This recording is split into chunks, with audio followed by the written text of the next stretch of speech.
गौरव भाटिया जी जवाब दीजिए। Uniform civil code जो दंगाई हैं उनके प्रॉपर्टी हम कॉन्फिस्केट करेंगे, ये सब कुछ अभी चुनाव के वक्त पर ये सब करने की, ये सब एडमिनिस्ट्रेटिव इश्यूज हैं और आप लोग अलग अलग राज्यों में कर ही रहे हैं। जब करना हो उसको कीजिए, लेकिन ये सब जब जब चुनाव आता है अपने मैनिफेस्टो में डालकर ध्रुवीकरण की आपकी सीधी कोशिश होती है। इसका जवाब।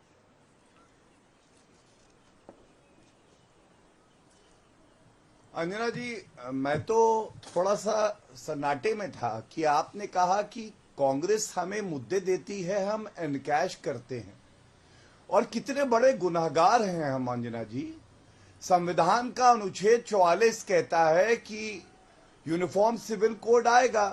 हम संविधान के तहत चलते हुए यूनिफॉर्म सिविल कोड की बात कर लेते हैं, हम गुनहगार हैं।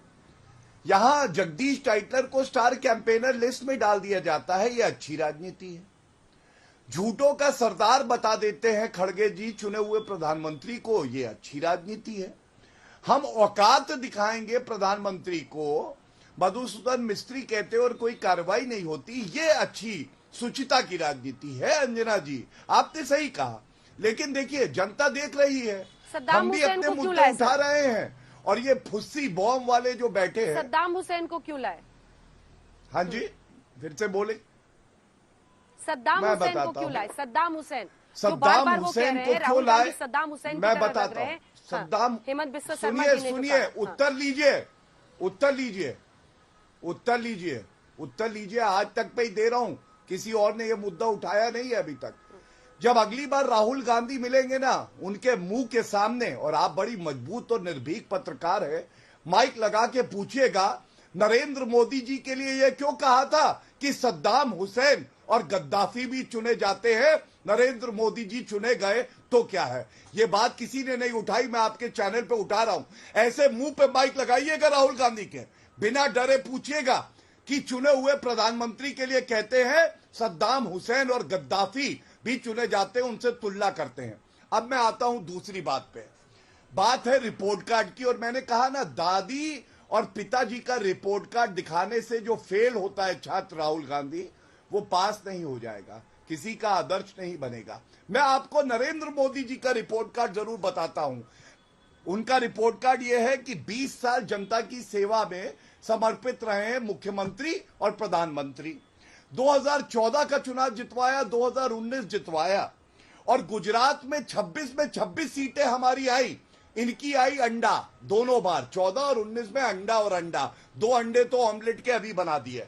अनुच्छेद 370 ये हटा नहीं पाए, डर लगता था वोट बैंक पॉलिटिक्स, हटा के दिखाया। 1 रैंक 1 पेंशन की बात करी अंजना जी, इन्होंने लागू करी श्री नरेंद्र मोदी जी ने।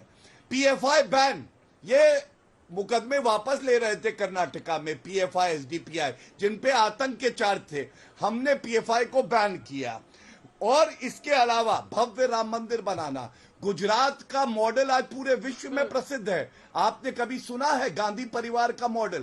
केवल भ्रष्टाचार का। अब मैं एक बात और कहना चाहता हूं, देखिए अंजना जी, एक बात आप जान लीजिए, जब आप कहते हैं मुद्दे उठा रहे हैं, ये मुद्दे क्या उठा रहे हैं? ये कह रहे प्रधानमंत्री की औकात दिखा देंगे, झूठों का सरदार। आप बताइए, चुने हुए प्रधानमंत्री के लिए कहना झूठों का सरदार, जबकि मैं आपको बताऊं, ये देखिए हाथ में मेरे ऑर्डर है सुप्रीम कोर्ट का।